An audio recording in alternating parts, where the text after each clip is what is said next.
মানুষের পরিবার থেকে, মানুষের সংসার থেকে অভাব দূর না হওয়ার পিছনে মাত্র 4টা কারণ দায়ী থাকে। আপনার সংসারে যদি অভাব লেগে থাকে, আপনি দেখেন আপনার সংসারের মধ্যে 4টা কারণ আছে কিনা। যদি এই 4টা কারণ আপনার অভাবে আপনার সংসারের মধ্যে থেকে থাকে, তাহলে ভেবে নেবেন যে আপনার সংসারে অভাবের পিছনে আপনি নিজে দায়ী। তার মধ্যে প্রথম নম্বর কারণ হলো ওই সংসারের মানুষেরা আল্লাহর শুকরিয়া আদায় না করা। আল্লাহ পাকের শুকরিয়া আদায় করে আল্লাহ পাক বলেন, লা ইন শাকারতুম লা আযীদান্নাকুম ওয়া লা ইন কাফারতুম ইন্না আযাবি লাশাদীদ। যে ব্যক্তি আমার শুকরিয়া আদায় করে, আমি আল্লাহ পাক তার নিয়ামতকে বাড়িয়ে দেই। আল্লাহ পাক বলেন, যারা নিয়ামতের শুকরিয়া আদায় করে, তাকে যে কম পজিশনে রেখে দিয়েছি আমি, তার একদম দেওয়ালে পিঠ থেকে গেছে, তাকে রক্ষা করার মতো কিচ্ছু নাই। এক ওয়াক্ত খাইছে, আরেক ওয়াক্ত খাওয়ার মতো কিছু নাই, তারপরে ওই এক ওয়াক্ত খেয়ে আমার রবের প্রতি শুকরিয়া আদায় করেছে, আমি আল্লাহ পাক তার নিয়ামতকে বাড়িয়ে দিয়ে সুখময় জীবন দান করে দেই। আর যদি ওই অবস্থার মধ্য থেকে সে না শুকরি করে, তাহলে আমি আল্লাহ পাক তার নিয়ামতটাকে আস্তে আস্তে ছিনায় নিই। এর জন্য শুকরিয়া করবেন, দেখবেন যে আল্লাহ পাক অটোমেটিক আপনার নিয়ামতকে বাড়িয়ে দিয়েছে। 2 নম্বরে, মানুষের অভাব পিছনে না ছাড়ার পিছনে সবচেয়ে বেশি ভয়ঙ্কর যে কারণটা, সেটা হলো পরিবারের সদস্যরা 5 ওয়াক্ত নামাজ না আদায় করা। এবং হাদিসে এটাও এসেছে, অনেক মানুষ নামাজ পড়ে কিন্তু মনোযোগের সাথে নামাজ না পড়া। এটা হলো অভাবের আরেকটা কারণ। আপনি 5 ওয়াক্ত নামাজ পড়বেন কন্টিনিউ এবং মনোযোগের সাথে নামাজ পড়বেন, আল্লাহ পাক আপনাকে উত্তম রিজিকের ব্যবস্থা করে দিবেন।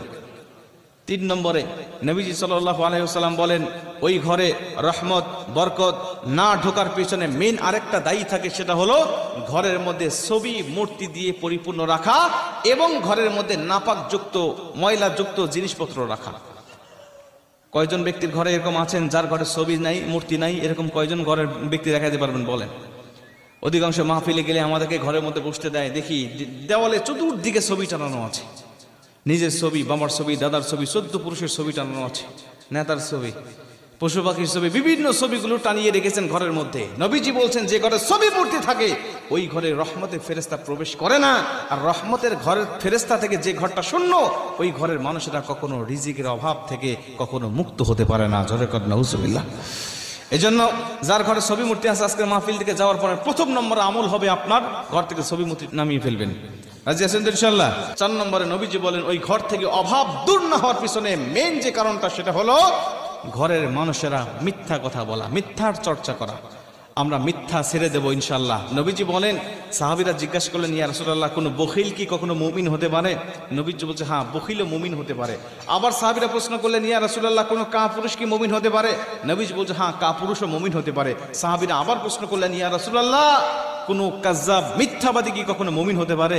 নবীজি বলছেন, ক্বালা লা, কখনো নয়, কোনো মিথ্যাবাদী কখনো মুমিন নয়। কারণ যখন কোনো ব্যক্তি মুমিন মিথ্যা বলে, তখন তার নামটা মুমিনের খাতা থেকে কাটা হয়ে যায়।